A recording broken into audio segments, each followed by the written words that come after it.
Let's talk about Supergirl. James Gunn's DCU took flight when he came out with Superman last year, and that movie was wonderful. It was delightful. It really made Superman cool again. And of course, the next offering was going to be Supergirl, and I was a bit excited but a little hesitant because I did not know what I was going to get going into this. I do like Craig Gillespie as a director. I think he does a wonderful job with all the movies that he's done, from Cruella to I, Tonya. All are exceptional films. You could see from the posters that this was going to be a little edgier version of what Superman had to offer. And for the most part, it is. Like, you get a little bit more foul mouth from Supergirl. Kara isn't like a Boy Scout where she's trying to be a goody two shoes. She's a tortured person. She has gone through a lot of trauma and she just doesn't know how to really deal with it, and she doesn't have a community that she can rely on. When this movie is focusing on Supergirl as a whole, I think it's doing a wonderful job. I think her character is interesting, her trauma and her plight are all very endearing for the most part. However, where I think it kind of drops a ball a little bit is in the world building and expanding the universe a little bit. Because I don't think those characters are too interesting and the plight is engaging enough. Like, if I'm looking at it from a narrative perspective, this movie is a little bit all over the place.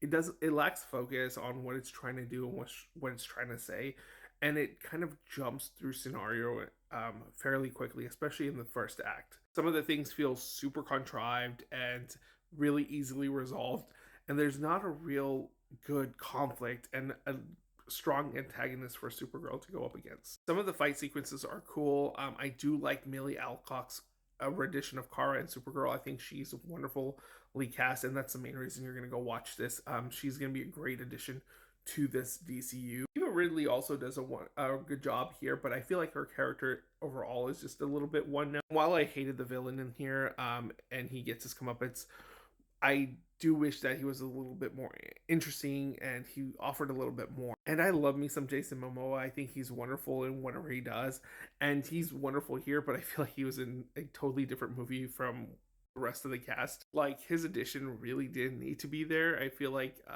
he was just added just to add another side comedic character. Again, for the most part, I had a good time with this movie. I do enjoy the character of Kara, and I feel like it's going to be interesting to see her in the overall dynamic with Superman and then the overall DCU. But I do totally see that this movie did lack focus and it felt a little rushed, and it didn't really focus on the heart of what made it interesting.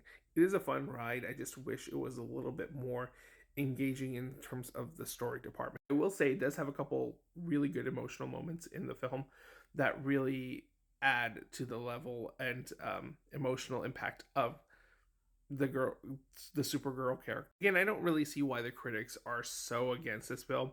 It's a fun movie. I do know that, yes, it is by the numbers and it's kind of predictable. Like, you can really see where this movie is going from a mile away, but the ride is fun.